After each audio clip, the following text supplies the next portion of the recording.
This video is a step-by-step tutorial to walk you through NOAA Storm Events Database to access data for snow and ice storms. Specifically, we will be looking for number of inches of snow, rate of snowfall, thickness in inches of the ice, and power outages as the measurements for snow and ice storms. This database contains many different events, but to meet the requirement to include extent data for your plan, we will first focus on the most extreme or severe event for each hazard in your community. Your hazard mitigation plan should also include discussion on past occurrences and impacts of this hazard, and we will be showing you where you can find all of this information. To start, after accessing the link, you need to identify the time frame to search for the hazard event. Our recommendation is to begin at January 1st, 1950 to the present, which is whichever day you are searching through the database. And you'll see the fields to enter that: begin date and end date.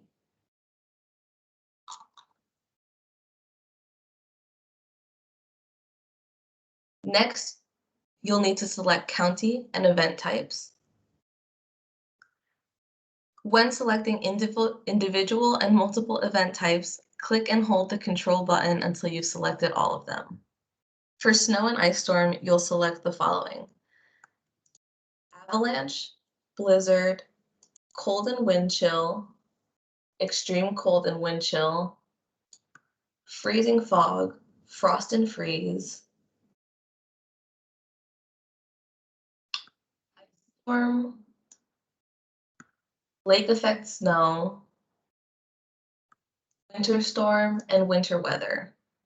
This list is intended to capture all records of snow and ice storms, and the use of advanced search and filter options is not necessary.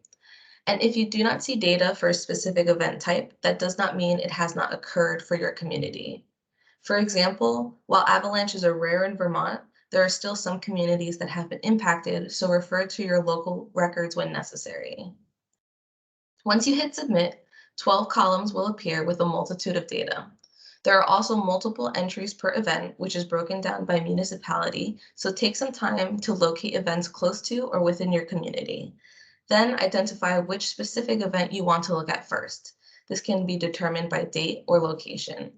For a deeper narrative, click on the hyperlink located in the location column, which is that first column right here.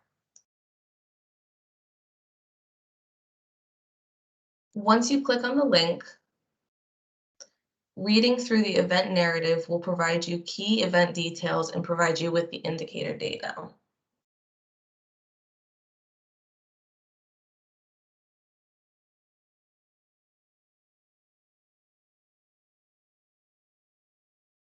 And sometimes that the system has a lot of data to go through, so loading, just restarting might be necessary. So in this event, you'll see it up here, thunderstorm and wind. And unfortunately, this event is not representative of the data that we're hoping that you'll find. So you can go back to the main search and find a separate event that has a little bit more information.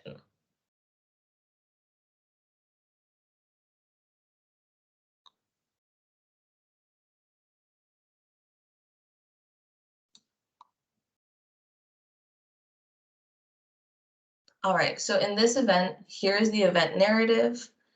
You'll see a description of the event.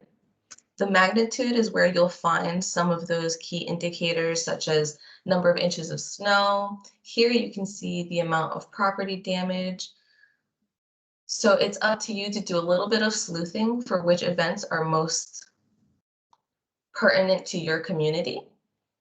And here we go, an episode narrative that has provided the number of inches of snow. And to create a holistic picture of the event, you can reference historical disaster impacts and loss estimates to infrastructure, facility systems, people, or essential capabilities. And this concludes our tutorial on snow and ice storm hazard data. And this video is a part of a series produced by Vermont Emergency Management Hazard Mitigation Program.